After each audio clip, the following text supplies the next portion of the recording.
大家好，我是鬼叔。在中国古代殷商时期就已经有了民俗的雏形，随着历史的滚滚行进，衍生出了各种各样的风俗。哲学家们抬头思索天与人之间的相互关系，强调人们行事必须遵循自然规律，不可轻举妄为。但那些被塑造了的仪式是否会作用于人呢？2012年5月7日凌晨，楼主莹莹莲华在天涯社区发了一篇名为《紧急求救，这到底是怎么了？我们是被施了邪术，求高人》的帖子，分享了他当时在公园里遭遇的诡异事件，以及孩子回家后出现的离奇状况。时间回到2012年5月6日下午4点左右，楼主和姐姐还有母亲带着3个孩子去了北京三环附近的某公园里玩。小孩子最小的不到1岁，大的刚上小学。就在楼主他们刚要围着石桌坐下来的时候，突然从旁边走出来了2个人。这些人都穿着那种中式的土布衣裳，一男一女坐在了楼主的对面。一开始他们还有一句没一句的不知道说些什么，楼主呢也没有在意。然后坐在楼主母亲对面的那个人从随身的包包里拿出了几个2寸多高三角形的东西，点燃了，放在了一张绿色的方形纸上，对着楼主摆成了一个三角形。那张绿纸上还印了好多看不懂的符号和图案。这些人一边念着听不懂的话，还一边摇着一个铃铛，并用一个金属棒向楼主他们挥舞。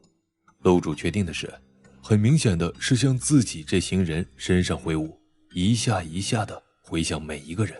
看到这儿，鬼叔也有点懵了，这些人究竟在做什么呢？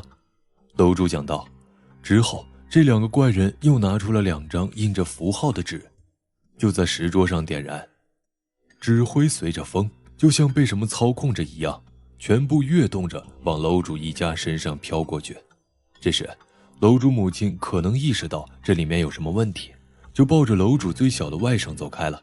诡异的是，那个人还把金属棒挥往了母亲他们走开的地方，很明显是有意针对。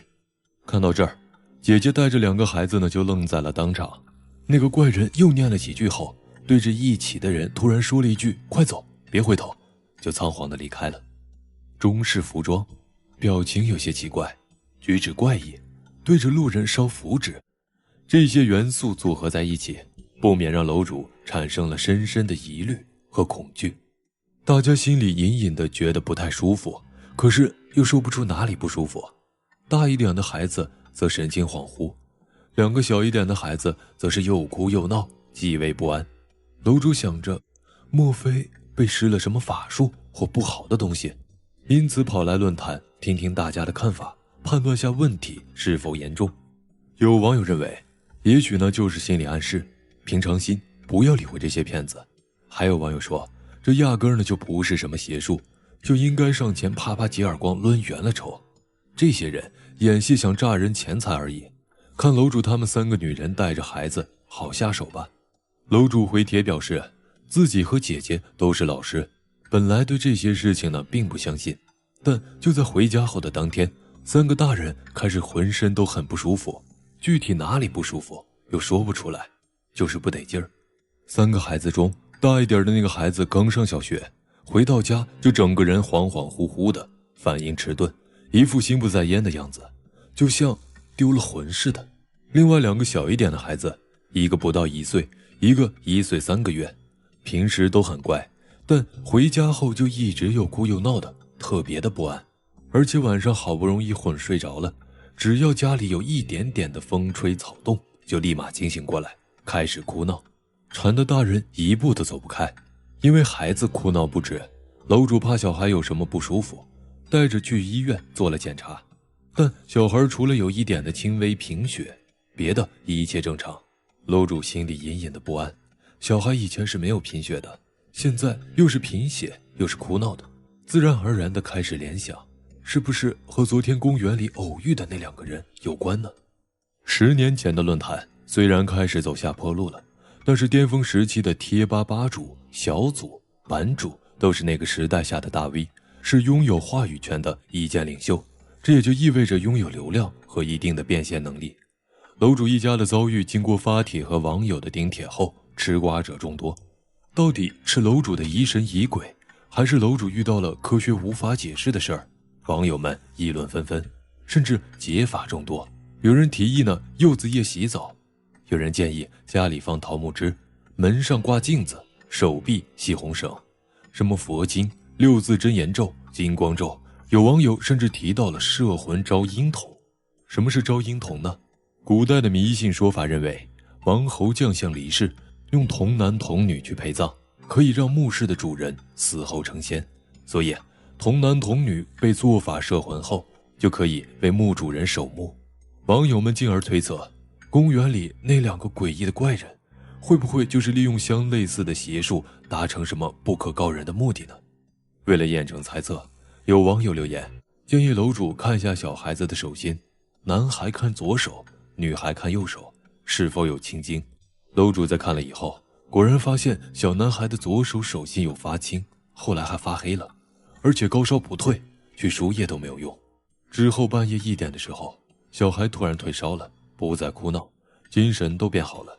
可楼主还是觉得哪里不太对，心里还是有种不安感。2012年5月17日，事情发生的10天后，楼主更新了帖子的后续。楼主坦言，事情已经过去了，从开始到现在都好像在梦中一样。看鬼话这个板块的日子不算短，一直琢磨着怎么自己就遇不到那些稀奇古怪的事儿呢？告诫大家甭念叨，谁也不能预料明天会发生什么，很多事情真的不是我们原本认为的那样。第一次在天涯发帖，没想到会是求助帖，这期间感受到了好心人带来的温暖，也曾被人怀疑是在编故事。无论怎样，很多天来一直想把这次的经历做一个了结。楼主表示，他最后找到了高人，这位高人楼主暂且称呼他为老师。老师让楼主呢提前准备一只铁锅、一只新的盘子和上供用的果品。第二天一早，天还飘着小雨，老师就和司机驱车来到了楼主的楼下。而楼主见到高人后，不知道为什么，好像看到了亲人一样，眼泪不由自主地流了下来。在楼主家坐下后，老师出其不意地在楼主的前额啪地拍了一下，疲劳和浑浑噩噩的感觉一下就消失了，马上就清醒了，像是换了一个人一样，很清新的感觉。没有休息，老师呢就开始做准备工作，把前一天买来的铁锅放到了小阳台上，用自己带来的小木条摆放出了一个小木架，又在上面滴了几滴食用油。司机先生用好像是炒熟的面粉一样的东西和成了一个大面团。老师摆好木架后，就取下了一块面团，在盘子里制作了一个平面的人形，是平躺在盘子里的样子。一边制作，还一边让楼主想着那天的事情和那2个人的样子。之后又在客厅挂起了一个西藏的唐卡画，在前面摆放了好多的小铜灯和小铜碗，注满了水，还有香，味道非常的好闻，很醒脑。房间里的感觉一下子就不一样了，很透明，很舒服，还点燃了一种粉末，在房间里边走边念，把每个角落都熏了一遍。这些准备工作做完之后，就坐在了小阳台的铁锅前开始念经。10几分钟后，司机先生呢就把铁锅中的小木架点燃了。老师一边念经，一边把司机先生递给他的黑芝麻之类的东西往火里投，又取出了一个不好形容的东西，就像一个顶尖向下的金字塔，但是3个面的，还有一个把手，在把手的顶端还有一个很恐怖的神像的面部，像是铜制的，用这个东西把盘子里的面人切割成了一块块，还在他的身上刺，一边刺还一边念。这个时候发生了一件诡异的事情，厨房里发出了一声很闷很大声的砰的声音。当时除了婆婆在看孩子，楼主他们都在围观，都被吓了一跳。楼主的老公跑过去看，什么都没有，一切正常。老师呢很是镇定，让司机拿来一包像小米一样的东西，抓起来就向火里面用力的抛。那个小米遇到火后就开始崩裂，吓得楼主都向后闪。最奇怪的是那个味道，很不好形容，一开始就像爆米花，但后来发出的是那种类似烧死人的味道。楼主本来以为是错觉，但后来问她的老公，他们也都闻到了，都没敢说。老师接着把剩下的碎块烧完后，就在火边念经，把火焰熄灭，嘱咐楼主一定要等到灰烬全部凉透之后才可以动，要把灰烬撒到别人踩踏不到的地方。在休息的时间，老师用剩下的面团又制作了一个人偶和几个20公分左右高的金字塔，并用一种红色的粉末染成了红色。来到了房间里，在宝宝床头点燃了一个很大的酥油烛，就在宝宝床边念一本很厚的长条的经书。念了大约30分钟后，让老公把那几个红色的金字塔用盘子端到楼下，向东北方向抛。这个就是发生公园事件的方向。楼主事先并没有告诉老师，很神奇的是，他是怎么知道的？然后老师又把小面偶和一些捏成小团的面团还有糖果放在盘子里，让楼主老公捧到楼下，放到小区大门外的路口处。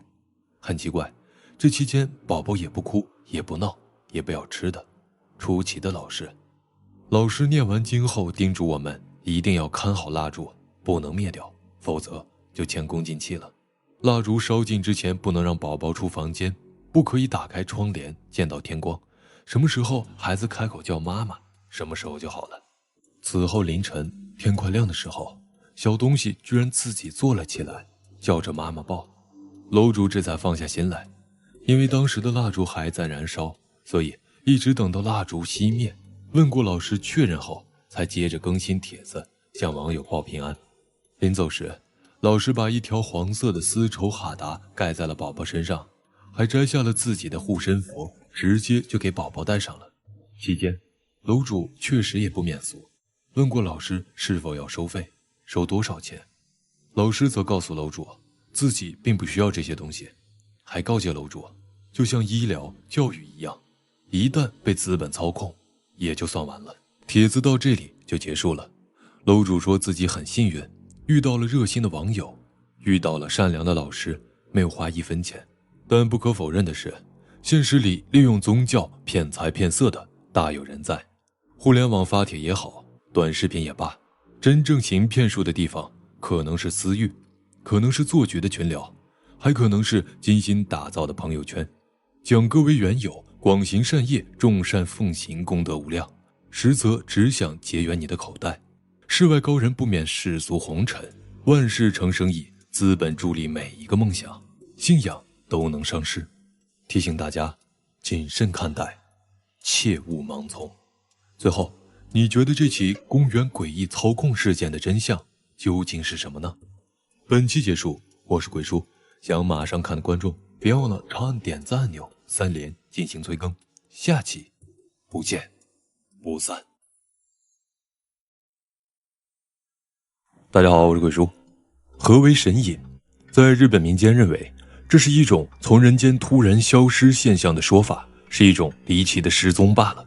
而在日本江东区的一所公寓式套房里，也发生了一起神隐事件。房间里的一位女性直接人间蒸发，消失不见了。该案件性质恶劣，被日本网友排名为凶恶事件中的第7名。时间回到2008年4月18日，当天是星期日，晚上19点30分左右，普普通通的上班族东城琉璃香回到了租住的916室，随后离奇失踪。和琉璃香同住的姐姐事后回忆，她们姐妹俩关系很是和谐，如果有急事都会提前打声招呼。4月18日那天，妹妹下班前给姐姐发过短信，回家吃饭。可当姐姐进屋后发现家里空无一人。更诡异的是，姐姐在家中发现了很多不符合常理的地方，让她深感担忧。比如妹妹上班穿的靴子倒在了玄关处，但是按照琉璃香的习惯，以往都是整整齐齐放入鞋柜才对。更奇怪的是，地面上扔着一条浴巾，浴巾被人从中间撕裂，厨房里甚至还丢失了一把菜刀。这些怪异之处稍加联想，左等右等，始终等不到妹妹。难道东城琉璃香发生了意外？要知道，这个公寓是在2007年12月正式竣工，在当时可以说得上是极具现代化的公寓，安全性很有保障，而且公寓配备了有自动锁，甚至每层都安装了监控摄像头。当晚等不到东城琉璃香，姐姐还是报了警。警方随即赶到，并调取了公寓摄像头的监控录像，发现4月18日晚上19点30分左右，摄像头有清楚地拍到琉璃香进入公寓的画面。还可以确定的是，琉璃香有在自己所住的9层下了电梯。可诡异的是，从那之后，任何出入口都没有再出现过琉璃香的身影。由于隐私保护，日本公寓一般不会在楼道间和消防楼梯设置监控。警方推断，琉璃香也许还在这栋公寓里，又或者是通过某种躲避监控的方式被什么人带出了公寓。警方开始在916室仔细地寻找蛛丝马迹，在门口的玄关处发现了少量的血迹。警方判断琉璃香可能遭到了绑架。该公寓是面向当地高收入人群，如此安全系数依然发生了离奇的失踪案，民众不可思议的同时也是人心惶惶。警方展开调查，并从本楼层逐个开始敲门询问邻居，希望得到有价值的线索。隔壁的915号和917号房并未入住，但当警方询问到918房间时，住在918号房的男子突然探头出来问：916号房间发生什么事了吗？警方说，这个房间的女士不见了，你不知道吗？918号房的男子接着说，我什么也不知道。这好可怕呀。随后男子回到了房间里。918号房间住户新岛贵德，男，33岁，一个人独居在了最南边的918号房间。新岛贵德目前在一家当地小有名气的软件公司做高级程序员，属于高收入群体，小日子过得不错。但是警方没有想到的是，正是新岛贵德绑架的琉璃香。警方这番盘问让新岛大为的惊恐，新岛贵德决定碎尸灭迹。他先用刀刺死了琉璃香，然后用2把菜刀和1把锯子分尸，将尸体切成了小块，一些碎块呢从抽水马桶冲走，随后仔细地清洗了卫生间，剩下体积较大的碎尸分别藏在了冰箱、床底和几个纸箱里。第二天，警方再次来到公寓，并开始了仔细的搜查。这次警察敲918号房门时，新岛很是配合，主动引导警方来到了浴室。警方对浴室所有的角落，包括天花板后面，都进行了仔细的检查，然而并没有什么收获。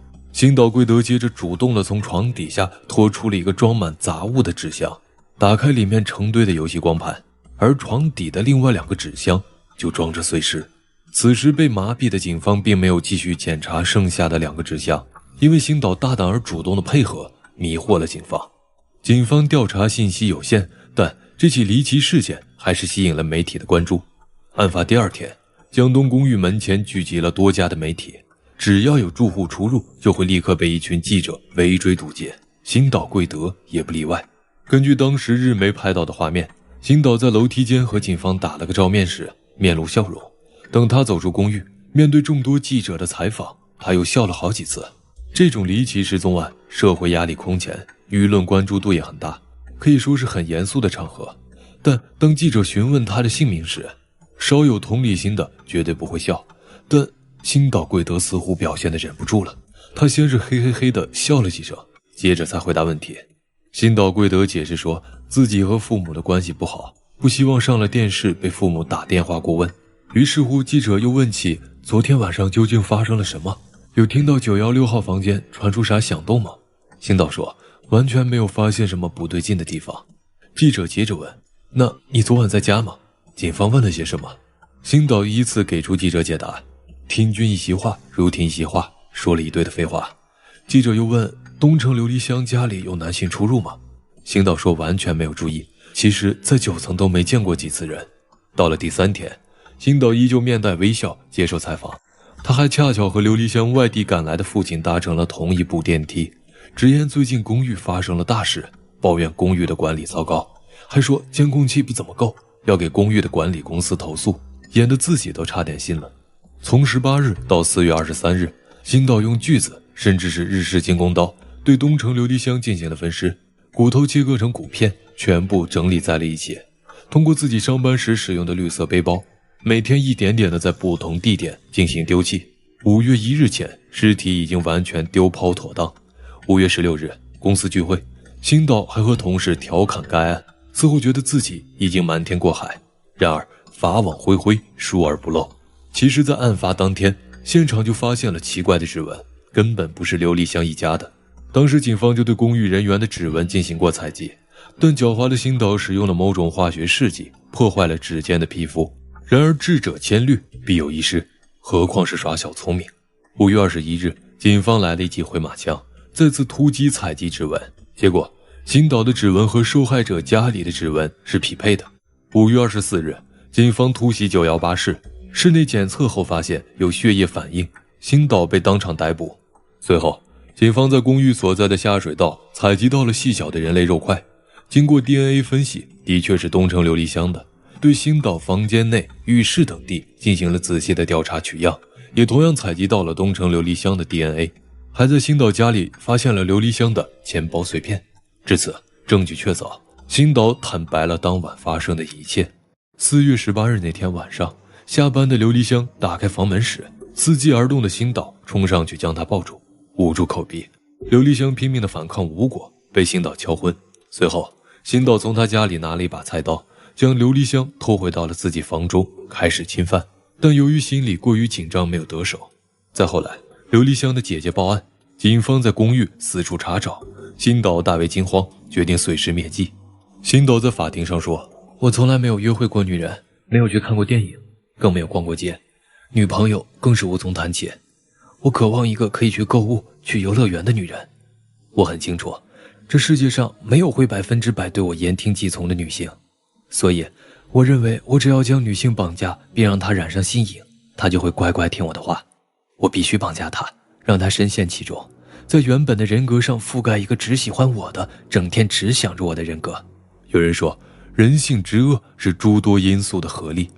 星岛出生于1975年，在他1岁那年，不慎掉入热水浴池里，导致下半身大面积的严重烫伤，留下了疤痕。少年起，他就很抗拒穿短裤，从不游泳，上学时没少被嘲笑。第一次和父亲诉说此事时，父亲让他不要在意，并且故意让他穿短裤。在星岛社交媒体的个人介绍栏里，有这么几个关键词：四肢切断。星岛曾多次的在网上搜索四肢切断词条，沉迷这些同人作品，还临摹了不少。平日热衷浏览虐待女性的变态网站。搬到公寓后，他看到住在隔壁的琉璃香，以为琉璃香是一个人住。受岛国迷片的影响，心里慢慢有了绑架他做性奴的念头。第一次审判时，检方展示了从下水道中打捞出的49块骨头碎片和172块肉的彩色照片。受害者家属痛哭流涕，检方声称这是史无前例的暴力犯罪，但最终星岛只是被判定为无期徒刑。法官认为他认罪态度好，他还年轻，有改正的可能。除此之外，有传闻称案发后记者采访星岛，偶然拍到了数秒的灵异画面。据说当时的916室已空无一人，但诡异的是，画面中原本静止垂直的窗帘却自己动了。有人说，无非就是风吹动的，不必大惊小怪。最后还是那句老话，害人之心不可有，防人之心不可无。本期结束，我是贵叔，点赞、收藏和留言都是对我最大的支持。下期不见不散。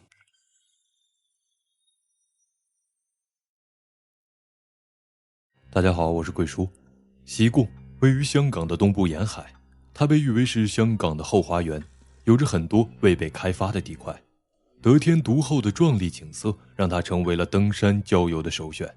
在过去的几十年里，这里发生过多次的神秘失踪事件，久而久之就有了西贡结界一说。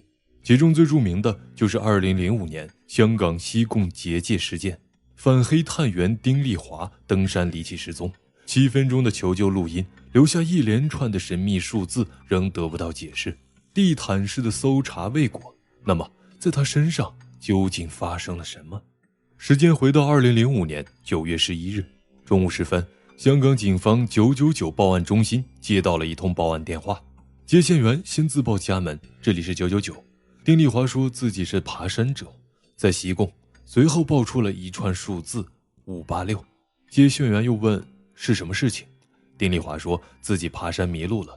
接线员随即询问了报案人所在的位置，可这个时候丁丽华说的也并不是位置，还是一串数字487020。接线员听到了这串数字，下意识地以为487020是景区里标记柱的编号。但是丁丽华却没有任何的回答。也许是信号不太好，中间停顿了20秒。接线员凭借着过往的经验，试探地问道：“是不是走的麦里浩径？”麦里浩径是香港的一条徒步路线。丁丽华说：“是的，他走的是西贡的东面，但是他是在西贡东部的北潭涌走的。在行进2个多小时后，才发现自己迷路了。而此时他已经走过了5870几。等等，怎么又一串数字？”此时的接线员都已经被他绕糊涂了。刚才明明说的是487020，这怎么又变成了5870？接着问丁丽华5870多少？可这时丁丽华并没有直接的回答，而是回了一句：“还差一点点而已。”答非所问。接线员只好继续的询问有效信息，问他有没有见到 M 多少。M 加数字的组合是标记柱，可丁丽华还是自顾自的回答道：“还差一点点路。”难道是因为信号太差，导致丁丽华传达的讯息有所偏差？还是说此时的丁丽华已经不具备清醒的认知了？接线员一遍又一遍地和他反复确认有没有见到 M001、M011、M030 这类的标志牌。丁丽华回答是看不到这些。奇怪了，如果不是标记柱牌子上的数字，那报案人看到的究竟是什么呢？抱着严谨求实的态度，接线员又问：“你说的487020是刻在什么地方的？”丁丽华的回答却很是奇怪，他说不是标记柱，是密码。接线员再进一步问是什么密码，丁丽华又表示可能是自己读错了密码。此时的信号依旧是不太好，断断续续维系着，电话那边是很急促的喘息声，可以判断出丁丽华是一边跑一边回答的电话。接线员接着说道：“那你是没有走麦里浩径，先生，你没有去那边呀？信号好差，你最好别再前行，你站在原地，我要问你问题。”可电话那头的喘息声更沉重了。丁丽华大喊：“快点，那个数字是024。”当接线员问他有没有扭伤脚，电话另一头却回答的：“我受不了了。”接线员问他有多少个人一起，要不要救护车。丁丽华表示自己是1个人，要救护车。可当接线员把救护中心电话接入之后，救护员问位置，大约20秒的时间内没有任何的回应。随后接线员听到了几声救命啊的呼叫声，声音就消失了，电话那头彻底没了反应。此后通话自动结束。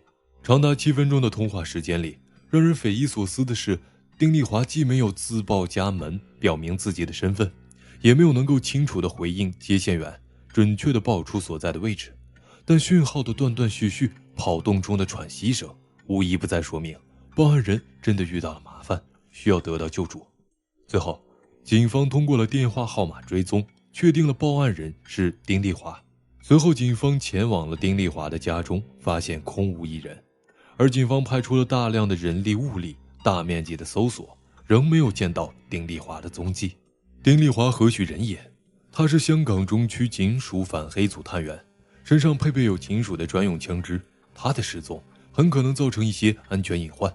但警方发现丁丽华早先把配枪交给了枪房，调查后发现丁丽华的经济情况良好，喜欢徒步旅行，从2004年开始基本上走遍了香港的各大著名景区。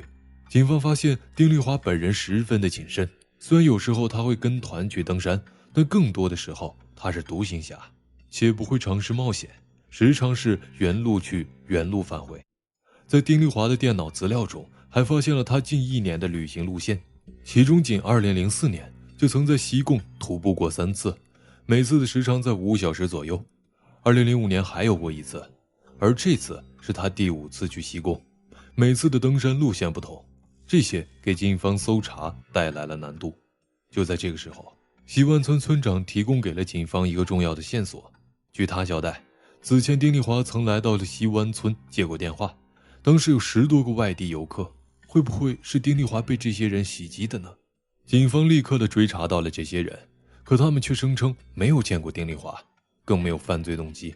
如此一来，有人又怀疑是村长说了谎话，因为如果丁丽华是在到达西湾时迷路，不可能不提及西湾，而且此前的西贡路线分析，曾经丁丽华来过西湾，在此迷路的可能性微乎其微。警方又把视线放在了求助电话中的那一连串的诡异数字，如果不是标记柱，会不会是其他什么有代表意义的数字呢？有人猜测，可能这是香港的坐标系统，通过横纵2个坐标来确定一个具体的位置。但警方调查后发现，不论是487020还是5870，都没有办法定位到某个具体的位置上。如此一来，探员诡异失踪，下落不明，登上了报刊的头条。西贡神隐事件的真相究竟是什么？网络上主要流传有2种说法。第一种解释，西贡结界说，因为西贡当地在丁丽华失踪案前就曾经发生过多起的离奇失踪案，西贡被冠以中国华南百慕大三角区的称号。民间传言，在这里有一处结界，如果有人无意中闯入，就会迷失其中，怎么都走不出去。何况搜救队在此后的一段时间里地毯式的搜索，紧急搜救队配备了电磁波生命探测器、直升机、搜救警犬，翻了个底朝天，仍旧活不见人，死不见尸。第二种解释，磁场说，有学者表示，这可能和当地的磁场有关。当游客误入到这里的时候，脑电波会受到磁场的强烈干扰，此时人的大脑神志不清，无法分辨出正确的路线，这才导致迷路的发生。随后产生的幻觉才会有那一串串的神秘数字，还有丁丽华口中让人摸不着头脑的密码。在丁丽华事件后，张善鹏西贡失踪案又引发了人们对神隐事件的关注。2016年6月18日，张善鹏来到了西贡的北潭涌徒步旅行。当天上午10点左右，他行进至了一片森林。此时天气突变，他打算原路返回，于是在 Facebook 上发布了一条信息。可没多久，天气又好了，张善鹏决定继续他的徒步计划。此后，张善鹏就和外界失去了联系。警方开始搜寻。6月21日晚上10点左右，咸田湾的巡逻警官看到了一个狼狈不堪的男子，目光呆滞地在路上行走。盘问后得知，他就是警方搜寻的张善鹏。7月3日，张善鹏在 Facebook 上发布了一段3000字的长文，讲述了他这几天来发生的恐怖遭遇。原来6月18日早上，原本打算继续徒步爬行的张善鹏，在经过了一个转弯后，突然失去了知觉，昏倒了。醒来的时候，发现自己在一堆灌木丛里，随身的物品不知去向。当时天色已晚，张善鹏只好硬着头皮摸黑下山。但走着走着，莫名其妙地来到了一处山谷，感觉怎么都走不出去的他一直在原地打转。接着，张善鹏看到了很多熟悉的人，但和这些人说话的时候，这些人都会凭空的消失。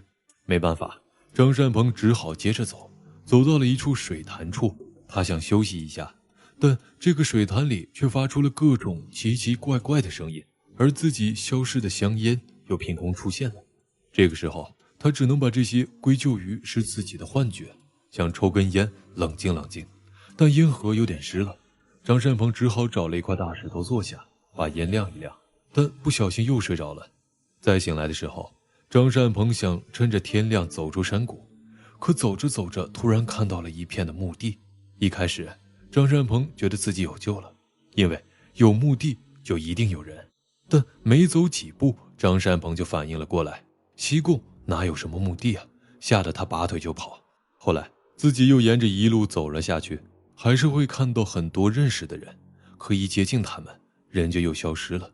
直到张善鹏走过一个水库，遇到了咸田湾的巡逻警官。这段时间的恍惚经历让他还不能确定遇到的是不是真人，他还以为会出现一接近就会消失的情况。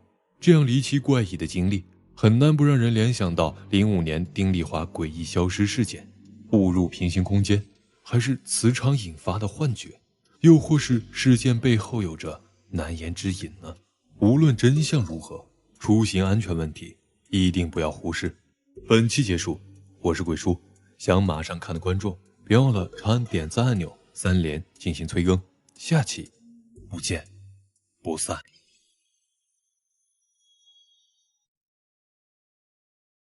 大家好，我是鬼叔。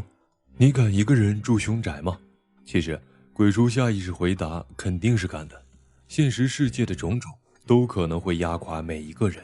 有人认为面临困窘为活下去而折腰，这时候面对凶宅又有什么好怕的？也有人说鬼不可怕，可怕的是穷鬼。但仔细想想，身处在一个未知幽暗而诡异的环境下，加上恐怖的心理暗示，任何风吹草动也会令我警觉谨慎。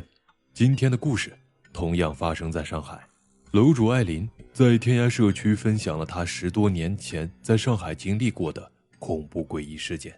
帖子发布于2021年8月30号的晚上。楼主从2011年8月到2012年8月，在上海生活了近1年的时间，先后租住了不同地点的3个民宅，却都经历了一系列诡异事件。楼主和她的丈夫，甚至是合租的室友，相继出现状况。时间回到2011年8月，楼主的老公因为工作原因去上海派驻。有一天，楼主接到了老公的电话，让楼主快辞职到上海和他一起。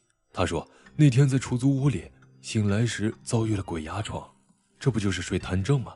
一开始也没放在心上，可他当时真切地感觉到一个中年人压在他身上，不能动，更不能说话，非常惊恐无助。不知道过了多久才恢复正常。楼主听完只觉得是丈夫神经麻痹导致，就劝他说新换的环境可能是工作压力大，注意休息一下就好了。可他还是担心，此后总是央求楼主去上海。于是楼主后来就来到了上海。楼主发现老公租的房子距离地铁博兴路站很近，是个1居室的民宅。房子有些旧，但采光还行，通风非常好，夏天可以不用开空调，打开厨房的窗子和卧室的窗子，穿堂风一过非常凉爽，甚至晚上有些冷还得盖些厚被子。而楼主在上海住了一段时间，发现夏天35摄氏度以上不开空调是受不了的，但他们那个房子里面却比正常房间温度明显要低的。楼主怀疑房子是有点问题，但他们再也没有发生过鬼压床的情况。直到后来，楼主发现自己的头发一天比一天白得多了。原来在北京熬夜加班，只是偶尔的几根白发，拔掉就没事了。可在这里不到半个月的时间，双鬓都白了，皮肤松弛，眼圈发黑，面色苍白，精神状况很差。更可怕的是，楼主和她老公2个同时出现了这个状况，2个人看起来都像同时突然老了10岁。难道是因为生活不规律？可也不对呀，楼主他们也并不熬夜。直到有一天，楼主照着镜子看着自己的样子，鬼使神差地说了一句，我们像阳寿被人盗走了一样，一月老了10岁。她老公猛然的一惊，惊恐地看着房间，把楼主叫出门说，还记得前段时间我被鬼压床的事儿吧？没准我们的阳寿真的被人给吸走了，要不我们搬走吧？抱着宁可信其有不可信其无的原则，楼主找到了新房子，搬到了陆家嘴。原本以为第一个房子就是楼主在上海遇到最诡异的经历了，没想到只是个开胃菜，真正恐怖的还在后面。之后楼主在陆家嘴附近租过一个1居室20多平的房子，这是租的第2个房子，住到了2012年的2月份春节前。房东把房子卖了，提前收回房子，支付了违约金后，楼主连着看了好几个房子。突然有个中介联系他说，他那里有个超级划算的房子。看房时候发现，旧楼房6层高，没有电梯，有2个房间，一个小厨房和一个非常小的洗手间，楼层的挑高也不太高。进门之后，因为没有客厅，是一个像走廊一样的空地，进门对着2个卧室门的中间，这个走廊的另一边就是洗手间和书房，没有窗子，非常的暗，要开灯才能看到人。这样的房子2800一个月，中介费也给了一个很优惠的折扣。楼主觉得很是幸运，还打算把另外一个屋子找一个合租的室友一起分担一下房租。中介给出房租便宜的原因是因为临近年底不太好租了。现在想想，凡是便宜太多的房子都是有原因的，但谁也没想到这个房子竟然是比较邪门的。因为房子便宜，2个卧室大小差不多，楼主另外一个屋子以每月1400元的价格租给了2个合租室友，是2个刚毕业的法律专业律所实习生，一个是东北的女孩，一个是河南的女孩。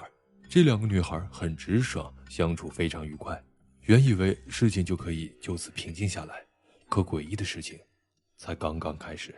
一次下午3点，楼主有事回家取东西，发现楼主自己屋子里的电视开着，频道是一个专门播放动画片的频道，而隔壁女孩还在上班，老公也去上班了，不知道是谁开的电视，而卧室的门本该是锁着的，难道是楼主老公开的？据楼主所知，他也并不喜欢看动画片的。之后楼主问他，也说他早上没有开电视。又过了1天，楼主老公下午因为有事回来一次，也发现电视机开着。下班回家后一直唠叨楼主不节省，忘记关电视。到了晚上，她老公开着电视看着电视剧，结果电视机自己换台到了动画片的频道。她老公换回来一次，结果又被换回去，还是动画片的频道。楼主到现在还清楚地记得，电视上放着日本动画《樱桃小丸子》。那时候楼主第一次有了点看恐怖片的感觉，打了个寒战。她和老公对视了一眼，有过第一个房子的经历，多少都有点害怕。后来有一次和2个合租的室友聊天，其中那个河南的小姑娘问楼主说，你是不是经常白天在家呀？楼主说没有呀。小姑娘说这几天在家总听到隔壁有电视的声音。楼主吓了一跳，因为他回家的时候电视机是关着的。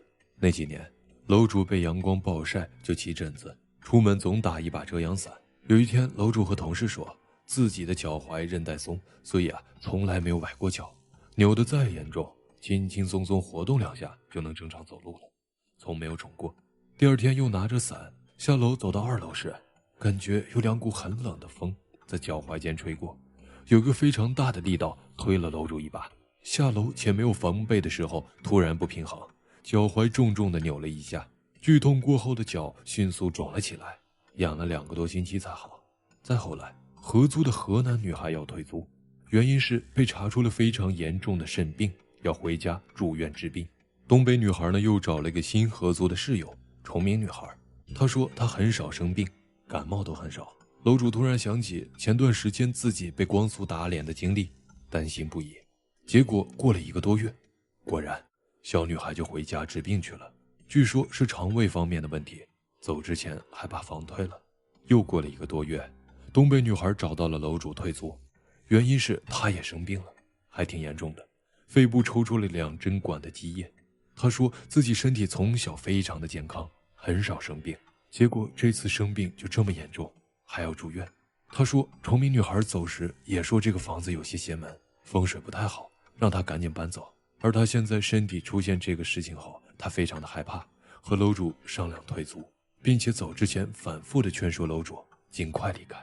楼主现在也不理解，当时为什么那么固执的认为房子没有问题，是因为房子太便宜了，交通很方便，还是想证明自己不信这些，坚信所有的一切都是巧合呢？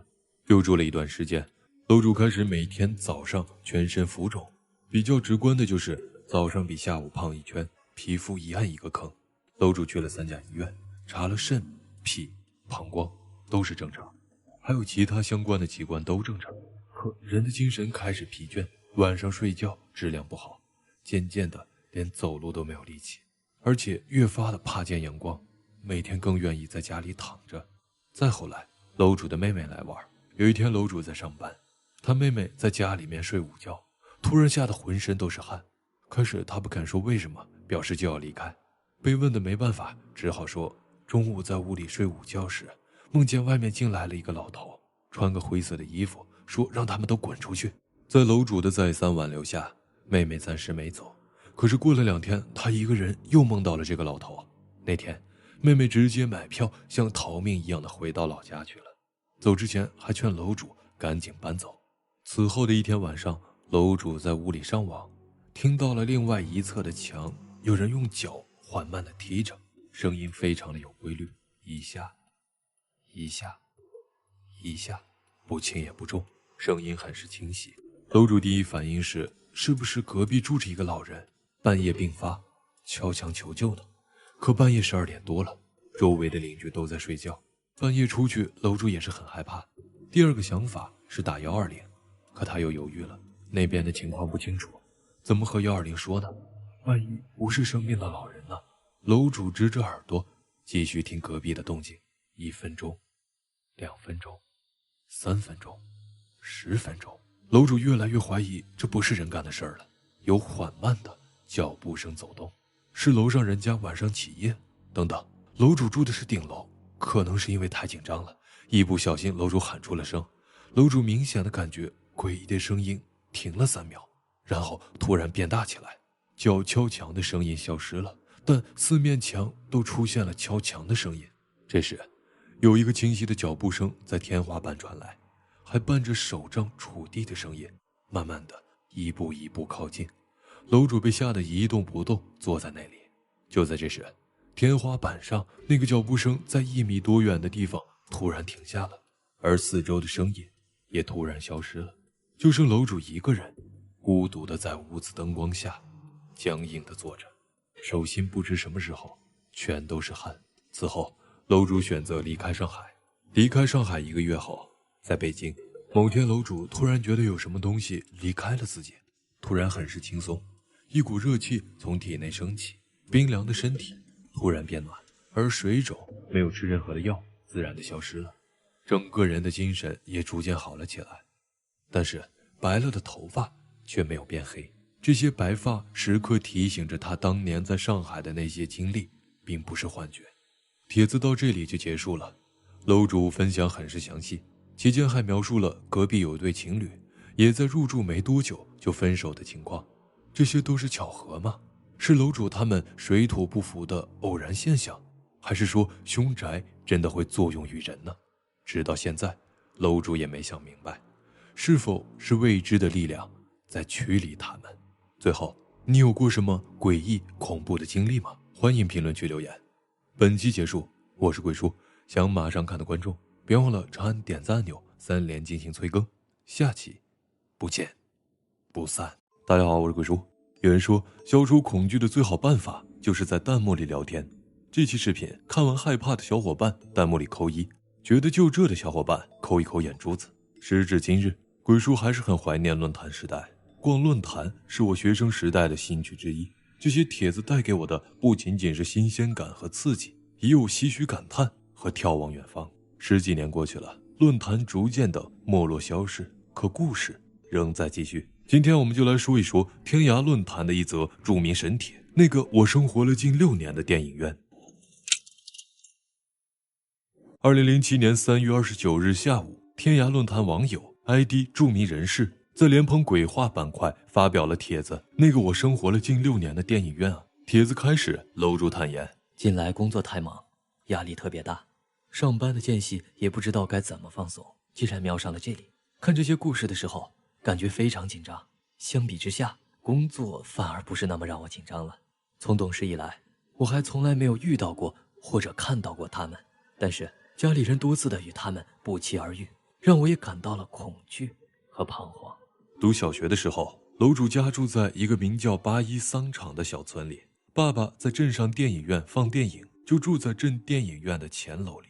89年，县城开始造楼，并有政策下来，说是买一套楼呢，能够解决2个人的农转非问题。为了让楼主和弟弟能够吃上国家粮，爸妈打算把积蓄拿出来到县城买房。不料路上买房钱被偷了，家里的积蓄全没了。到了90年，父亲想办法把他弄到了镇中心小学，而电影院那个时候生意很火，于是爸妈计划在电影院里面卖点零货，比如瓜子、花生一类的，所以全家都搬到了电影院。以前的电影院不像现在，电影院就是用来看电影的。那个时候的电影院可以作为开会的礼堂，也可以作为唱大戏、表演歌舞的剧院。楼主听镇上的老人们讲，这个电影院的前身是一个大礼堂。在50几年的时候，有次礼堂刚开完大会，人员散场后，突然乌云密布，狂风暴雨，一阵电闪雷鸣过后，大礼堂倒塌了。在清理的时候，发现礼堂下面布满了很多被雷劈死的蛇。俗话说，生怕水，熟怕鬼。一个地方住久了，水的深浅知道，所以不怕水了，但对这个地方鬼怪的东西知道了，反而会更怕了。在79年，这里曾经对一批犯人进行审判，其中有一个小伙子被判了重刑，而他妈妈认为儿子是被冤枉的，在宣判大会上大喊冤枉，但被赶走。这位母亲在审判会散场后，独自到了舞台后楼最靠右的房间上吊了。他的尸体悬挂在这个房间很多天后才被发现。80年代初，社会秩序比较差，有一个青年在后面安静地看着电影，突然前面乱成一团，前面坐着的人都站起来看热闹。可能是他个子不是特别的高，也想看热闹，就站在座位上看，但还是看不清楚，所以站到了座位的靠背上，结果没注意到头顶扇的呼啦啦的吊扇，头都被打飞了。那个时候，楼主总是发现镇上有些人闲聊，就会聊到这个电影院。楼主想听，却又不敢听，毕竟对于生活在里面的人来说，你不得天天的面对它。很多的恐怖都是即时的，你没有时间去回味那些恐怖和胆战心惊，也不会想着去回味。但是对于电影院外的人而言，这里就是个闹鬼的地方。转眼到了80年代末，影剧院和歌舞团联名进行表演。一个小头目呢，带着10几个小喽啰，要强行闯入看表演。歌舞团的守门不让进，被他们狠狠地揍了一顿，夺门而入。一切看起来很是平静，歌舞团演完就走了。但是过了几天，听说头目失踪了。连续几天，父亲他们清场后，在舞台上关电源闸的时候，闻到了一股恶臭。他们本以为是这2天边上的厕所在清粪导致的，所以也没在意。有一天，电影院开始进场前，他们去开电源闸的时候，看到2楼右边好像有人走动，感觉有人想逃票看电影。当时没多想，到2楼开始找人。到了2楼，发现2楼比1楼还臭，根本不像是粪臭。干脆呢，开始找臭味的源头。就在这时，他们都听到舞台2楼最右的房间有动静，但2个人你看看我，我看看你，都不敢动。那个房间就是吊死人的房间。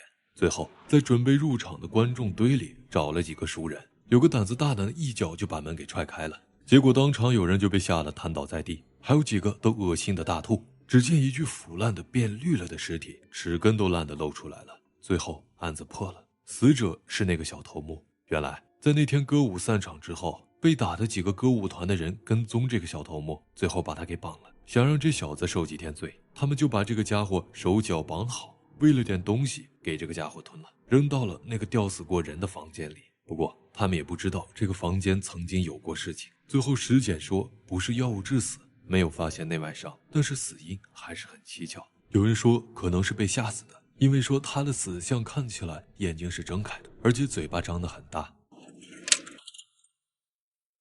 到了1992年那段特殊的时期，主动来结扎打胎的人很多，于是征用了电影院的前楼作为医院。打下的胎呢，很多被扔到了旁边的水沟里。此时楼主一家只好租房子住。等到临时医院用途终止了，电影院又恢复了往日的平静。父亲决定全家搬回电影院的后楼，可怪事又发生了。连续几天，深更半夜就可以听到好多婴儿的哭声。电影院里面是不可能有小孩的，可电影院左右两边都是空的，没人住，后面是一条臭水沟，哪里来的小孩呢？那段时间，楼主放学回家都是父亲接的，晚上上厕所也是父亲护着。最后奶奶顶不牢了，花钱请了人把臭水沟里面乱扔的胎儿捞起来处理了，也就从那时起哭声就消失了。到了92年下半年，楼主念初3了，有那么1个多月，楼主却不敢回家睡觉。楼主班上的女同学叫徐岩，她也曾经住在那个电影院里。楼主心里想，连这么漂亮的女同学都在那里住过，自己还怕什么呢？然而徐岩却问楼主，睡觉的时候是不是感觉有人看着你，还用手摸你？他说他家住电影院后楼的时候，每个人睡觉都有这种感觉，总感觉有人在床边，后来实在受不了了，就搬走了。听完这些，楼主后悔不已，可还是得硬着头皮回家。当时小乡镇上根本没有路灯的，所以晚上从学校回去都是摸黑走。同学们都是远远的绕开电影院，因为都听说过电影院闹鬼的事，晚上回家都怕和楼主一起走，好像他身上带了鬼一样。而更悲催的是，楼主还要绕过那个发生过事情的臭水沟。不过楼主也有自己的解决办法，每次到接近电影院的地方就开始大声的唱歌，边喊边大步跑，给自己壮胆。那天回到房间，楼主看着弟弟躺在床上发呆，奶奶就坐在床边看《新白娘子传奇》，电视的声音开得很大，家里人的脸色都很奇怪。父亲也莫名其妙开口说，今天就不要关灯睡觉了。楼主怀疑家里一定发生了什么，可没人告诉他。第二天，楼主回电影院吃午饭，全家人都还没上桌，弟弟一个人在那儿挑着好吃的吃。于是楼主大声的呵斥，弟弟却说：“你知道我昨天看到什么了吗？”还没说完，妈妈就打断了弟弟，瞪着弟弟说：“看到什么？不就是一只猫吗？”妈妈说完，弟弟也不说什么了，继续挑菜吃。可饭吃到一半，为了抢一块腊肉，楼主和弟弟又斗起来了。弟弟突然把筷子一扔，用手指着厨房门说：“我昨天看到的不是猫，是一个没有脑袋的鬼，他就站在厨房门口。奶奶也看到了，不信你问奶奶。那个鬼没有脑袋，那家伙直接跳到了2楼那个吊死鬼的房间门口不见了。”弟弟每说一句，楼主就感觉浑身被冰覆了一层，泛起了一层层的鸡皮疙瘩，感觉呼吸都很困难。楼主惊恐地看着奶奶，希望从奶奶那里求证，但奶奶就只会一个劲地催他尽快吃饭，别听弟弟的鬼话。可就在这个时候，弟弟突然哇地叫了一声，几乎同时，妈妈拿着手中的饭碗直接朝厨房门口砸了过去。父亲和楼主都被吓得一下子从凳子上跳了起来，只看见弟弟异常惊恐地望着厨房门口，母亲的眼睛也透出了恐惧。待了几秒钟，弟弟开始狂哭，然后父亲问妈妈怎么了，妈妈说没什么，过来赶紧的安慰楼主，说是一只野猫。事实上，这么明显的谎言只会让楼主更觉得惊慌和恐怖。事后还是奶奶告诉楼主，那天他和弟弟看到的东西。那天奶奶和弟弟散步回来后，弟弟走在前面，奶奶走在后面，先后进了舞台的门。可能是刚从外面进来，弟弟起先没看清楚，以为是谁要找家里的大人，但他再往前面走几步后，发现那个人没有脑袋，弟弟直接被吓哭了。奶奶当然也看到了，但那个脏东西突然飘了起来，一下子飘到了那个吊死人的房间前面，消失了。当晚，妈妈一再跟弟弟说是他眼睛看花了，奶奶也说那是一只大野猫子，不要怕。弟弟不傻，当然知道这些都是安慰的话。谁知道第二天中午吃饭的时候，弟弟又看到了，就在厨房门口。妈妈也看到了，所以拿着饭碗就砸了过去。那2天，弟弟开始发高烧，父亲带着他去医院开了点药后，直接把弟弟和奶奶送到了姑妈家。此后，楼主在同学的住所借住，还邀请同学去楼主家里吃晚饭，边吃边聊了一下学习情况。同学看着楼主的父亲说：“叔叔，你们这边住了几户人家啊？”楼主父亲说：“就我们一家住在这里。”同学说：“我还以为楼上那个人也是住这里的呢。”他这句话一说，全家都愣住了。楼主早已冒出了一身的冷汗。舞台后楼1楼到2楼的门都是封牢的，没人能上去。半个月后的一天，妈妈在厨房做饭的时候，竟听到房间里面有哭泣声。进房一看，竟然是爸爸在哭。除了爷爷去世那次外，就没见他哭过，就问他怎么了。原来那天爸爸发现放映机的盖布可能滑落了，就打算到观众厅爬到放映台上去重新把盖布盖上。就在他往舞台上走去的时候，突然发现一个熟悉的人在舞台上走来走去。这个人不是别人，正是爸爸自己。他想到这么一家子被弄得人心惶惶，想着想着竟然哭了起来。日子这么过下去非疯了不可，所以爸妈盘算着搬出这里，可实在是没有钱买房子。最后爸爸申请计划生育楼的房子，也许是运气好，4楼最角落的那间房竟然还空着的。于是这间房子放了2张床给奶奶、弟弟和楼主住，但1日3餐还是在电影院后楼的。电影院里有一位售票员，大家叫他细毛。细毛高度近视，走路还得靠棍子探路，但他一直为电影院售票，而且从来不会出差错。以前的细毛住在茅草屋里，现在一家人就搬到了电影院的2楼来住，一间给他常年不能动的爸爸，一间做厨房，当然绝对不会用到吊死人的那间房的。父亲也问过细毛一家过来有没有担心，细毛知道爸爸的意思，可哪有比穷更可怕的呢？为了生存，他当然不会怕了。舞台离下面的观众席有差不多2米高。有天楼主看到细毛的儿子站在舞台边上往下跳，砰的一下摔到地上，哇哇大哭。他妈妈赶紧跑了出来，狠狠地骂他顽皮。谁知道他指着厨房门口反驳说：“你看那个没脑袋的人都能从1楼飞上去，从2楼飞下来的。”这描述和楼主弟弟说的竟然是一样的。楼主此时浑身发软。后来细毛养了一条狗，那条狗呢总是喜欢到吊死人的房间那边去叫。最后细毛把它拴到了电影院的门外，他在外面依然对着电影院叫个不停。细毛觉得这样影响实在太大了，一狠心揍了狗一顿，故意把狗赶跑了。那条狗真的很长一段时间没有回来，直到第2年伴随着这种一惊一乍的日子，楼主眼看着就要中考了。第二天天还没亮，就被一种恐怖的哭声惊醒。哭声是从进舞台的门外传出来的，特别凄惨，低沉而又悲伤。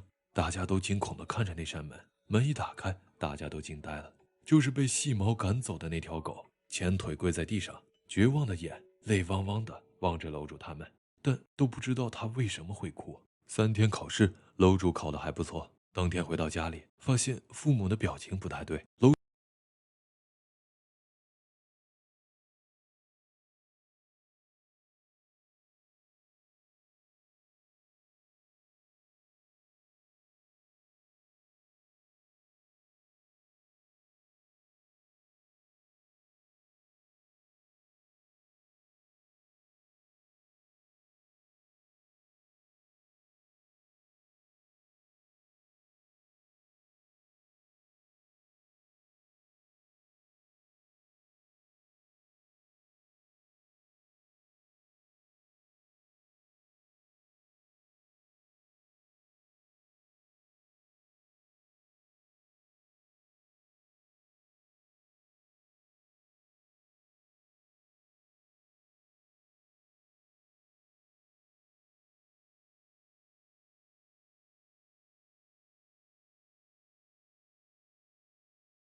实在是太渴了，细毛的爸爸想拿床边桌上的水喝，身体不便，倒地后头上裂开了一道很深的口子。这种姿势也不知道维持了多久。